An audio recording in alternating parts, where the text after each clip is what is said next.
गुरु ब्रह्म महिमा अलेख शरण। नमस्कार दर्शक वृंद, आपण मानंकु आजिर राशिफल कार्यक्रम रे मु एस कुमार स्वागत जनाऊछि।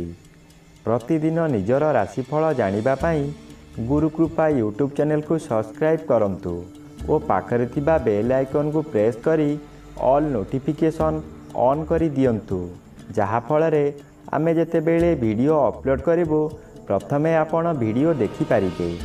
आमर यही वीडियो रे आपण संपूर्ण पंचांग सहित मेष ठारू मीन पर्यंत 12 गोटी राशिर राशिफल विषय रे जानि पारिबे। वीडियो को दयाकरी शेष पर्यंत देखंतु। वीडियोटी भल लागिथिले वीडियो को लाइक करंतु एवं आपणक प्रियजन पाखु शेयर करी जणांतु। एबे आसंतु जानिबा आज दिनर संपूर्ण पंचांग विषय। आज 2025 मसीहा जानुआरी मास 13 तारिख सोमवार, दिल्ली स्वराब्द सन 1432 साल, स्वाधीन भारताब्द 78 वर्ष, महिमाद 197 वर्ष। उत्कल गजपति श्री श्री गजपति दिव्यसिंहदेव महाराजांकर 68 अंक।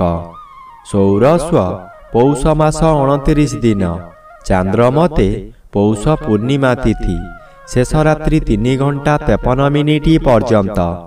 आजिर सूर्योदय विरजा क्षेत्र को 6 घंटा 26 मिनिट, धनुलग्न 5 दंड 2 लिता गते उदय। आजिर सूर्यास्त विरजा क्षेत्र को 5 घंटा 21 मिनिट, मिथुन लग्न 5 दंड 20 लिता गते अस्त। आज मिथुन चंद्र शेष रात्रि 4 घंटा 44 मिनिट पर्यंत। एहा परे कर्कट चंद्र आरद्रा नक्षत्र दिबा 10 घंटा 54 मिनिट पर्यंत। एहा परे पुनर्वसु नक्षत्र। आज जन्मित शिशुर मिथुन राशि, शूद्रवर्ण नरगण, दिबा 10 घंटा 54 मिनिट गते देवगण एवं शेष रात्रि 4 घंटा 44 मिनिट गते कर्कट राशि, विप्रवर्ण देवगण। आज मृत व्यक्तिर दिबा 10 घंटा 54 मिनिट गते एक पाद पुष्कर दोष। निषिद्ध खाद्य आज आमिष भोजन निषेध अटे। आजिर अमृत योग प्रातरु दिबा 8 घंटा 1 मिनिट मध्ये, दिबा 9 घंटा 37 मिनिट गते 12 घंटा 1 मिनिट मध्ये, रात्रि 7 घंटा 45 मिनिट गते 10 घंटा 57 मिनिट मध्ये एवं रात्रि 2 घंटा 9 मिनिट गते 2 घंटा 57 मिनिट मध्ये। आजिर महेन्द्र योग नाही। आजिर काल बेला दिबा 7 घंटा 55 मिनिट गते 9 घंटा 25 मिनिट मध्ये। आजिर 12 बेला अपराह्न 4 घंटा 27 मिनिट गते 5 घंटा 21 मिनिट मध्ये। आजिर काल रात्रि रात्रि 10 घंटा 30 मिनिट गते 11 घंटा 20 मिनिट मध्ये। आजिर राहु काल सकाळ 7 घंटा 30 मिनिट ठारू पूर्वाह्न 9 घंटा मध्यरे। आज कन्या राशिर घात चंद्र दिबा 10 घंटा 54 मिनिट मध्ये, कुंभ राशिर घात नक्षत्र, घात तिथि नाही। मिथुन राशिर घात 12। प्रिय बंधुगण, एबे आसंतु जानिबा मेष ठारू मीन पर्यंत 12 गोटी राशिर राशिफल विषय रे। राशिचक्रर प्रथम राशि मेष राशि। आज मेष राशि जन्मित व्यक्ति मानक सकाशे तृतीय स्थान रे चंद्र गोचर करुछंती। तृतीय चंद्र बलवान चंद्र। एही समय रे आपणकर स्वास्थ्य रे उन्नति घटिब। पूर्वरु थिबा रोग मान अपसरी जीव, शरीरर तेज वृद्धि हेब। जेउ कार्य करिबाकू चाहिबे तहिरे सफलता लाभ करिबे। हठात आपणकर कौनसी ठारू शुभ खबर पाई मनर बल वृद्धि हेब। व्यवसाय रे अधिक लाभवान हेबे।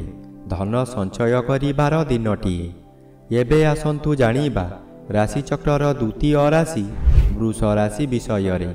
आज वृष राशि जन्मित व्यक्ति मानक सकाशे ଦ୍ୱିତୀୟ ସ୍ଥାନରେ ଚନ୍ଦ୍ରଗୋଚର କରୁଥିବାରୁ ଅଶୁଭ ଫଳ ମିଳିବ। ଆପଣଙ୍କ କାର୍ଯ୍ୟକୁ ବନ୍ଧୁମାନେ ସମାଲୋଚନା କରିବେ। ଦ୍ୱିତୀୟ ଗୃହ ଧନଗୃହ ଓ ପରିବାର ଗୃହ ହୋଇଥିବାରୁ ଆପଣଙ୍କ ନିଜ ଲୋକମାନେ ଶତ୍ରୁତା କରିବେ। ବହୁ ଅର୍ଥ ବ୍ୟୟ କରାଇ ଆପଣଙ୍କୁ ବର୍ବାଦ କରାଇଦେବେ। ଆପଣ ହତୋତ୍ସାହ ହୋଇ ପଡ଼ିବେ। ଅଷ୍ଟମର ବି ବାଧାପ୍ରାପ୍ତ ଅଛନ୍ତି। ରାସ୍ତା ଦୁର୍ଘଟଣାରୁ ଅଳ୍ପକେ ବର୍ତ୍ତିଯିବେ, କିନ୍ତୁ କିଛି ଆଘାତ ନିଶ୍ଚୟ ଲାଗିବ। ଏବେ ଆସନ୍ତୁ ଜାଣିବା ରାଶିଚକ୍ରର ତୃତୀୟ ରାଶି ମିଥୁନ ରାଶି ବିଷୟରେ। ଆଜି ମିଥୁନ ରାଶି ଜନ୍ମିତ ବ୍ୟକ୍ତିମାନଙ୍କ ସକାଶେ ଶ୍ରୀଚନ୍ଦ୍ର ଗୋଚର କରୁଛନ୍ତି। ଏହି ସମୟରେ ଗୃହରେ କିଛି ମାଙ୍ଗଳିକ କାର୍ଯ୍ୟ ହୋଇପାରେ। ଖୁବ୍ ଧୁମଧାମରେ ଆନନ୍ଦ ଉତ୍ସବ ପାଳିବେ। ନିଜ ପାଖରେ ଅର୍ଥ ଥାଉ କି ନ ଥାଉ ସ୍ୱାଦିଷ୍ଟ ଭୋଜନ କରି ନିଜେ ଭୋଜନ କରିବା ସହିତ ପରିବାର ଲୋକଙ୍କୁ ଖୁଆଇ ଆନନ୍ଦ ଅନୁଭବ କରିବେ। ଆଜି କଦାପି ନୂତନ ଗୃହ ଆରମ୍ଭ କରନ୍ତୁ ନାହିଁ।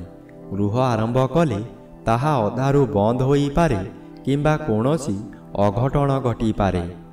ଏବେ ଆସନ୍ତୁ ଜାଣିବା ରାଶିଚକ୍ରର ଚତୁର୍ଥ ରାଶି କର୍କଟ ରାଶି ବିଷୟରେ। ଆଜି କର୍କଟ ରାଶି ଜନ୍ମିତ ବ୍ୟକ୍ତିମାନଙ୍କ ସକାଶେ ଦ୍ୱାଦଶ ଚନ୍ଦ୍ର ବାଧାପ୍ରାପ୍ତ ଅଛନ୍ତି। ଅଶୁଭ ଫଳ ପ୍ରଦାନ କରିବେ ନାହିଁ। ଦୁଶ୍ଚିନ୍ତା ମନରୁ ହଟିଯିବ। ଉତ୍ତମ ଆୟ ହେବ। ଅର୍ଥ କାରବାରରେ ଉନ୍ନତି ଆସିବ। ଜୁଆ ଲଟେରୀରେ ଭାଗ ନେଇ ଉନ୍ନତି କରିବେ। ମନ ଖୁସିରେ ବହୁ ତୀର୍ଥସ୍ଥାନକୁ ଗମନ କରିବେ। ଏହି ସମୟରେ ଧର୍ମ କାମ କରି କିଛି ଧର୍ମ ସଞ୍ଚୟ କରିପାରନ୍ତି। ଏହି ଧର୍ମ ଆପଣଙ୍କ ଶେଷ ସମୟକୁ ଗଚ୍ଛିତ ହୋଇ ରହିବ। ଏବେ ଆସନ୍ତୁ ଜାଣିବା ରାଶିଚକ୍ରର ପଞ୍ଚମ ରାଶି ସିଂହ ରାଶି ବିଷୟରେ। ଆଜି ସିଂହ ରାଶି ଜନ୍ମିତ ବ୍ୟକ୍ତିମାନଙ୍କ ସକାଶେ ଏକାଦଶ ସ୍ଥାନରେ ଚନ୍ଦ୍ରଗୋଚର କରୁଛନ୍ତି ଶୁଭ ଓ ପଞ୍ଚମର ବି ମାସର ଶେଷାର୍ଦ୍ଧ ହେତୁ ଶୁଭ ଫଳ ପ୍ରଦାନ କରିବେ। ପରିବାର ମଧ୍ୟରେ ସ୍ୱାଦିଷ୍ଟ ଭୋଜନ ପ୍ରସ୍ତୁତ କରିବା ସହିତ ଅତିଥି ବନ୍ଧୁମାନଙ୍କୁ ନିମନ୍ତ୍ରଣ କରି ଆପ୍ୟାୟିତ କରିବେ। ଏହି ସମୟରେ ଆପଣଙ୍କର ବ୍ୟବସାୟ ଅତି ସୁଚାରୁ ରୂପରେ ଚାଲିବ। ଭବିଷ୍ୟତ ସକାଶେ ଧନ ସଞ୍ଚୟ କରିବେ। ନୂତନ ଅଳଙ୍କାର ବ୍ୟବହାର କରିବେ। ପରିବାର ଆପଣଙ୍କୁ ସପୋର୍ଟ କରିବ। ଏବେ ଆସନ୍ତୁ ଜାଣିବା ରାଶିଚକ୍ରର ଷଷ୍ଠ ରାଶି କନ୍ୟା ରାଶି ବିଷୟରେ। ଆଜି କନ୍ୟା ରାଶି ଜନ୍ମିତ ବ୍ୟକ୍ତିମାନଙ୍କ ସକାଶେ ଘାତଚନ୍ଦ୍ର ଭୋଗ ହେଉଛି। ଘାତଚନ୍ଦ୍ର ସର୍ବଦା ଅଶୁଭ କରାଇବ। ଘରେ ବାହାରେ ପ୍ରତ୍ୟେକ ସ୍ଥାନରେ ଅପଦସ୍ଥ ହେବେ। ବହୁ ପରିମାଣର ବ୍ୟୟ ହେବ। ଶରୀର ଅସୁସ୍ଥ ରହିବ। ମଥା ବିଚଳିତ ହେବ। ରାସ୍ତା ଦୁର୍ଘଟଣା ମଧ୍ୟ ହୋଇପାରେ। ପରିବାର ମଧ୍ୟରେ ଅଶାନ୍ତି ଲାଗି ରହିବ। ସ୍ୱାମୀ ସ୍ତ୍ରୀଙ୍କ ମଧ୍ୟରେ ମତ ପାର୍ଥକ୍ୟ ଦେଖାଦେବ। ନିଜ ମନକୁ ଶାନ୍ତ ନ କଲେ ନିଜକୁ ନିଜେ ଦଣ୍ଡ ଦେଇ ହଇରାଣ ଓ ଲୋକ ଅସା ହୋଇପାରନ୍ତି। ଏବେ ଆସନ୍ତୁ ଜାଣିବା ରାଶିଚକ୍ରର ସପ୍ତମ ରାଶି ତୁଳା ରାଶି ବିଷୟରେ। ଆଜି ତୁଳା ରାଶି ଜନ୍ମିତ ବ୍ୟକ୍ତିମାନଙ୍କ ସକାଶେ ନବମ ଚନ୍ଦ୍ର ବାଧାପ୍ରାପ୍ତ ଅଛନ୍ତି। ଅଶୁଭ ଫଳ ପ୍ରଦାନ କରିବେ। ତୃତୀୟ ରବି ମଧ୍ୟ ବାଧାପ୍ରାପ୍ତ ଅଛନ୍ତି। ଅଶୁଭ ଫଳ ମିଳିବ। ଆପଣ ଶୁଭ କର୍ମରେ ଯୋଗଦାନ କରି ବହୁ ଅର୍ଥ ବ୍ୟୟ କରିବେ, କିନ୍ତୁ କାହାରି ପାଖରୁ ପ୍ରଶଂସା ମିଳିବ ନାହିଁ। ଶେଷରେ ଲୋକ ଅସା ହେବେ।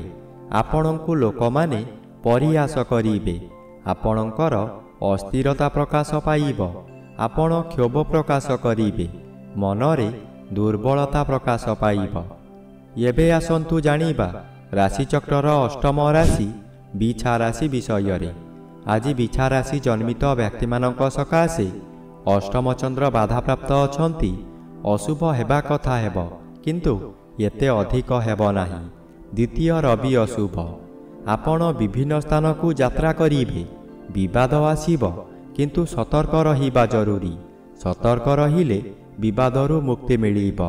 ହଠାତ୍ କୌଣସି ବିପଦରେ ଫସିଯିବେ।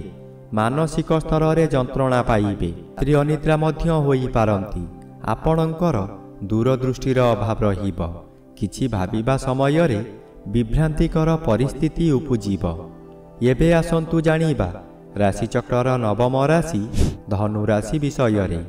ଆଜି ଧନୁରାଶି ଜନ୍ମିତ ବ୍ୟକ୍ତିମାନଙ୍କ ସକାଶେ ଜନ୍ମର ବି ବାଧାପ୍ରାପ୍ତ ଅଛନ୍ତି। ଅଶୁଭ ଫଳ ମିଳିବ ନାହିଁ। ସପ୍ତମ ସ୍ଥାନରେ ଚନ୍ଦ୍ରଗୋଚର କରୁଛନ୍ତି। ଶୁଭଫଳ ପ୍ରଦାନ କରିବେ। ଆପଣଙ୍କ ପରିବାର ମଧ୍ୟରେ ହସଖୁସିର ଉତ୍ତମ ବାତାବରଣ ଆସିବ।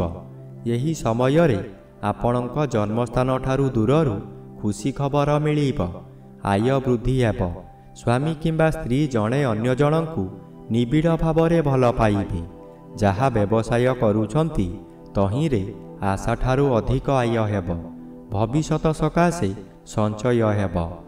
ଏବେ ଆସନ୍ତୁ ଜାଣିବା ରାଶିଚକ୍ରର ଦଶମ ରାଶି ମକର ରାଶି ବିଷୟରେ। ଆଜି ମକର ରାଶି ଜନ୍ମିତ ବ୍ୟକ୍ତିମାନଙ୍କ ସକାଶେ ଷଷ୍ଠ ସ୍ଥାନରେ ଚନ୍ଦ୍ର ଗୋଚର କରୁଛନ୍ତି। ଷଷ୍ଠ ଚନ୍ଦ୍ର ବଳବାନ ଚନ୍ଦ୍ର। ଆପଣଙ୍କ ପରିବାର ମଧ୍ୟରେ ଖାଲି ଆନନ୍ଦ ହିଁ ଆନନ୍ଦ ମିଳିବ। ଯେଉଁ କାମରେ ହାତ ଦେବେ ତହିଁରେ ସଫଳତା ନିଶ୍ଚୟ ପାଇବେ। ବ୍ୟବସାୟ କରୁଥିବା ବ୍ୟକ୍ତିମାନେ ବ୍ୟବସାୟରେ ଆଶାଠାରୁ ଅଧିକ ଲାଭବାନ ହେବେ। ପୂର୍ବରୁ କରିଥିବା ଋଣ ଆପଣ ଏହି ସମୟରେ ପରିଶୋଧ କରିପାରିବେ। ପାଖରେ ଅର୍ଥର ଅଭାବ ରହିବ ନାହିଁ।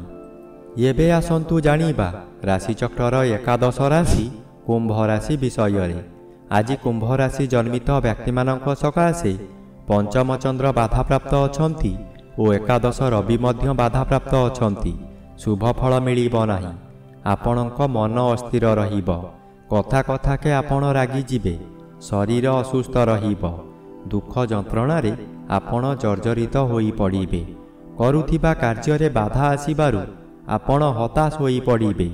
ରାଗ ଶାନ୍ତ ନ କଲେ ବହୁ ଶତ୍ରୁ ସୃଷ୍ଟି ହେବେ।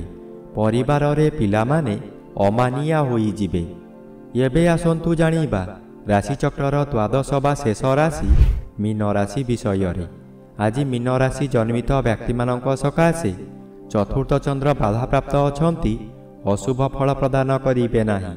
କୌଣସି ବନ୍ଧୁଙ୍କ ଦ୍ୱାରା ଉନ୍ନତି ପଥରେ ଆଗେଇ ଚାଲିବେ। ହଠାତ୍ ଅର୍ଥ ବ୍ୟୟ ହେଲେ ମଧ୍ୟ କୌଣସିଠାରୁ ଅର୍ଥ ମିଳିଯିବ। ଆପଣ ଖୁସିରେ ରହିବେ। ମାନସିକ ଅଶାନ୍ତି ପରିବର୍ତ୍ତେ ମାନସିକ ଶାନ୍ତି ମିଳିବ। ହଠାତ୍ କୌଣସି ସ୍ଥାନରୁ ଶୁଭ ଖବର ପାଇ ବିଦେଶ ଯାତ୍ରା କରିପାରନ୍ତି। ମନରେ ଆନନ୍ଦ ଉତ୍ସାହ ଭରି ଉଠିବ। ପୂର୍ବ ଶତ୍ରୁମାନେ ଆପଣଙ୍କୁ ଦେଖି ଭୟ କରିବେ।